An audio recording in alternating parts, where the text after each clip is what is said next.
Guidance. This is point A and this is point B.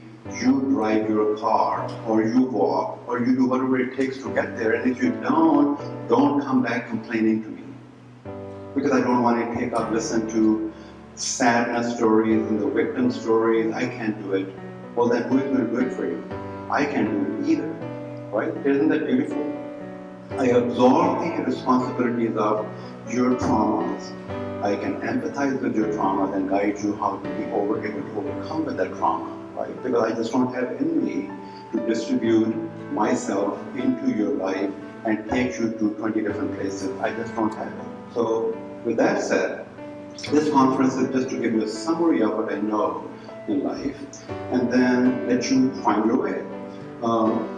The objectives are that many of us are living a poor lifestyle, including myself. So I'm not an exception. I used to drink Pepsi and Sprite with pride and dignity.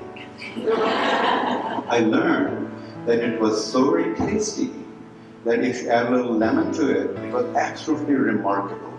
Okay? Until I realized that it had so much of garbage added to that, I said, I can't stand it. But I still loved it. You know? It's a love-hate relationship between our addictions that we have and the thing that we want to give up on. But that's the way life is. All of us have a lot of addictions without us knowing them. Work addiction, telephone addiction, internet addiction, sexual addiction, their food addiction, all that kind of stuff. It's nobody else's story. It's our story. It's my story. I am working on my addictions as I become more aware of them. So lifestyle is very important, folks. So my job is to take care of my own health care.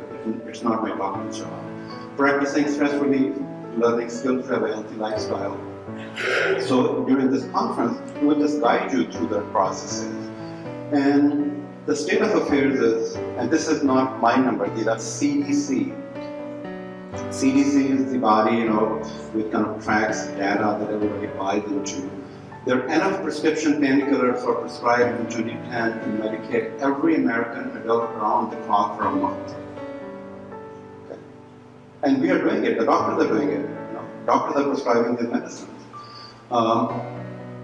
We are using all these things, drugs prescribed or illicit.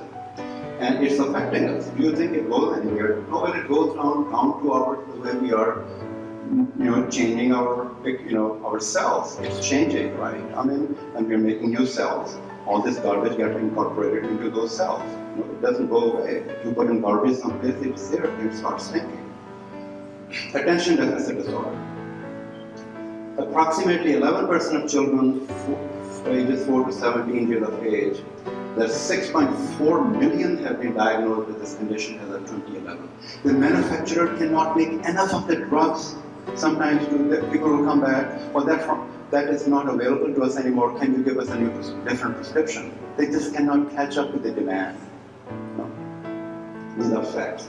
The percentage of children with an ADHD diagnosis continue to increase from 7.8 to 9.5 to 11%.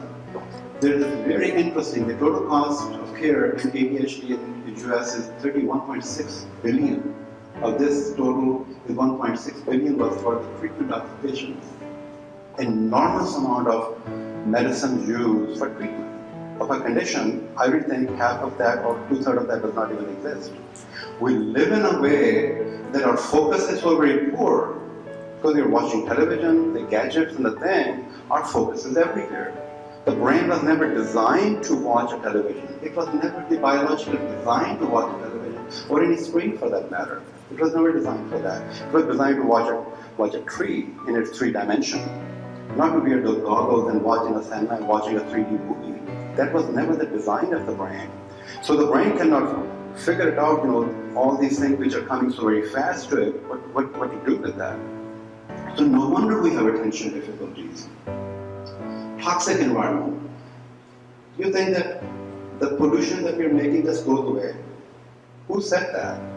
It's such an illusion. We live in a delusion. We all need antipsychotic medicines. We need to figure it out that when I throw something outside of my home, it doesn't go away. It's on the earth someplace, right? So all these things that we're doing to the environment, whether it's to the environment in general, or if I'm drinking when I'm pregnant, you think it's not going to affect something, but it does. And it does. So these tires don't go away that are out of my sight.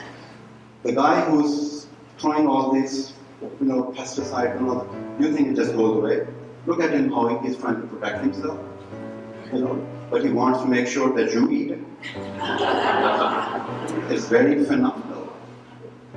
The whole GMO thing, we have the genetically modified things. Who said that we are smarter than the beauty of the nature and the light? Who said that?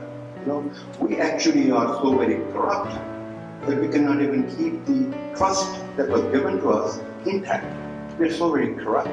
We just start, and it goes back to the greed issue. I want more. Well, where am I going to take my more? And how long am I going to keep that more? I had a patient, and she said she had a huge house in Fox Chapel, and she said, I hate my home now.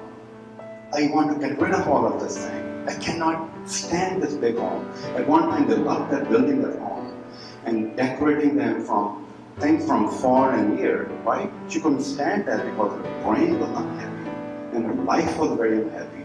All the medicine they could give her could not make her health and happiness because she just wasn't happy. She was not very content with her own life. People who are discontent prove that doesn't work. It never has worked for discontentment. It never can work for discontentment. It just doesn't have the power to connect the heart into contentment. It just doesn't have it. So I can keep on changing some water to Pro, Lexapro, to this, to that, and my dance after all ends. Right? There's no more dance to do in front of a patient who's not content. Right? I don't have that. So we're eating things which are kind of garbage. Or autism rates. And scientists are very tricky, and I'm no longer, hostage to that trickiness. So in 2000, 1 in 150 people used to have this thing. Now in 2012, 1 in 68 have autism. Oh, we are doing better diagnosis, we have better criteria, and therefore we are doing that garbage. There's more autism. Simple fact of life. We have more of a condition and disorders. People say quality of life has improved, span of life has improved. The quality of life has not improved. The span of life has improved. My sister works in Indiana, and she said, she has so many patients, and she has to see in a nursing home, and she said they are so very complex. I don't know what to do with them.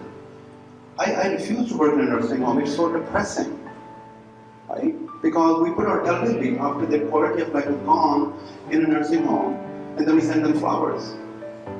And we come and visit them on the Easter. Fantastic. But the quality of life is very important. And that is so very vital that we recognize that chronic diseases are the leading causes of difficulties in the US, and 7 out of 10 deaths among Americans each year are from chronic diseases. And there are obviously obesity, and the arthritis, the diabetes, the alcohol consumption. Again, they're direct from CDC's consumption. So I don't have time for my doctor appointment. Go in my place and tell him you're having trouble sleeping at your desk. And don't let him sweet talk you about diet and exercise. I want pills. Isn't that beautiful? First, I shall open your head, then I shall replace your faulty brain with a fresh cauliflower. How do I know you won't put me to sleep, eat the cauliflower, and claim the operation worked? That reminds me your insurance doesn't cover anesthesia. So this is the paradigm that we're living. So fear is the most predominant thing that I see in my practice. Fear. Fear of this, fear of that, fear of whatever that fear is. Money, relationships, health, whatever those fears are. And we have the choice of living in wisdom and then recognizing autoimmune diseases, cancer, diabetes, dementia, gastrointestinal disorders, women's health, blood. These are not diversely different conditions. They come from the same plant of wisdom. the same body. This is again from CDC, actually, I forget, but it's a governmental agency. The epigenetic effects that cancer actually responds to food, diet, meditation, and living in wisdom. So does prenatal difficulty, so does the brain disorder, so do the chronic diseases. So the answers really are simpler than what we make them. They're much more simpler. These are interconnected conditions. This body is not a bunch of eye doctor, ear doctor, nose doctor, retina doctor, gut doctor, rectum doctor, foot doctor, that doctor. It is one body. One body needs one wiser individual, that is you, to take care of you. That really is the science of living in wisdom. So the effect of stress on the body are just the way this is going to get rusted. My body will get eternally rusted if I don't know how to manage my stress. It just is that simple. If you don't meditate, start meditating. That's the best healthcare plan you can develop for yourself. I cannot meditate, my brain does not stop. But then learn. Learn how to stop your brain, or learn how to meditate, learn how to be effective. It takes time and energy. Everything takes time and energy, you know. You cannot meditate while you're flying your horses down the life's lane. You just cannot. Just stop and learn to how to meditate and breathe.